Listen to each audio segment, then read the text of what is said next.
কাছেলে sir একেবারে বলি নাই তো। আসলে আমার মা বাবা ছোটকালে ছোট নাম রাখছিল তো, সেটা মুখস্থ করতে পারি না, তাই লিখে লয়েছি। আচ্ছা আচ্ছা কখন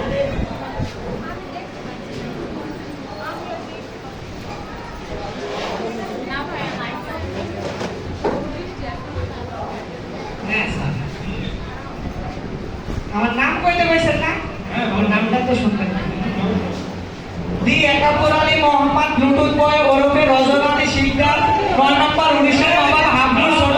দাঁড়াও দাঁড়াও হ্যাঁ স্যার, শর্ট সালাম সালাম ছেলেটা অনেক ভালো নাম বলো স্যার, সালাম আচ্ছা ঠিক আছে নাম বলো তোমার সালাম, আমি সালাম আচ্ছা সালামের আগে পরে কিছু নাই স্যার। পাড়া আপনার পাড়া বলে পরে কি নামে পরে কি স্যার, পাড়া আরে মিয়া পরে কি নামে স্যার, আমার নামই সালাম পাড়া। আচ্ছা এটা কি স্যার এটা আমার কলেজ আত্মীয়, বলো কত বলো একদম বেলার কালেকশন স্যার। এর কালেকশন হ্যাঁ স্যার, বেলার কালেকশন, কেমন ধরনের কালেকশন একদম কলেজ বেলার কালেকশন। আমার ছোট ভাইয়ের বইয়ের শাড়ি, তার শ্বশুরের ছোট মায়ের, তার একটা বিয়ে ছিল স্যার, বিয়ের বড় বড় পুত্র ছিল, এই পুত্রের ছোট পুত্র স্যার। তো সমস্যা কি স্যার ধরে কে ধরে স্যার, ধরে কেন স্যার ও তো ধরে না। তাহলে কে ধরে আমি ধরি সাওয়াই ভাই তুমি এটা চাপাও না স্যার, ও আমার সাবাই সাবাই হবে না স্যার, আপনি সাবান থেকে এই সাবাই না তাহলে সবাই কি স্যার, আমার সারা শরীরে সাবাই। ও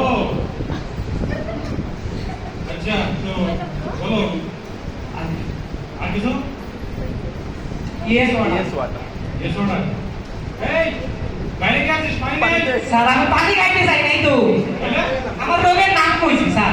এটা রকম না ইয়েস ওয়াটার রোগের নাম। এটা আবার কেমন না হাই রে সুবহানাল্লাহ, ডাক্তার হইছে রোগের নাম জানে না। ইয়েস ওয়াটার মানে বুঝেন না স্যার? ইয়েস মানে কি? হ্যাঁ, ওয়াটার আর তো পানি, তার মানে হচ্ছে হাফ পানি। বুঝছেন? এটা আচ্ছা আর কি কোনো সমস্যা ম্যাঙ্গো কাম। ম্যাঙ্গো কাপ হ্যাঁ স্যার, ম্যাঙ্গো কাম, এটা হচ্ছে রোগের নাম। আচ্ছা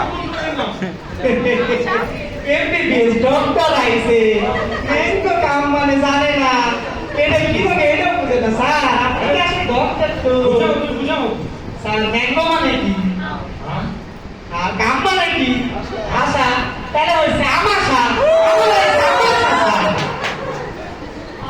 আচ্ছা আচ্ছা তো আর কোনো সমস্যা না স্যার, এই আর কোনো সমস্যা নাই, এটার ওষুধ দেন। বলছে আমি ডাক্তার বুঝছো আমি তো কম্পাউন্ডার তো এখানে রোগী ঢুকে আসছে না স্টুডেন্ট ছিল তো আমি এখানে বসেছি গল্প করার মানুষও নাই তোমরাও চলে আসলা এখানে একটু গল্প করি ঠিক আছে তুমি এটাই। কালকে এসো কালকে আসো কাল ডাক্তার আসবো আসলে বিষয় হচ্ছে কি স্যার, অভিনয়টা সেরা রে আমিও রোগী বুঝছেন তো, বাইরে একা একা দাঁড়াই আছিলাম তো, গল্প করার কাউরে পাইতেছি না। তো বাইরে যে ঠান্ডা পড়া রোদ, এই রোদের মধ্যে কি একা একা দাঁড়াতে গল্প করা যায়?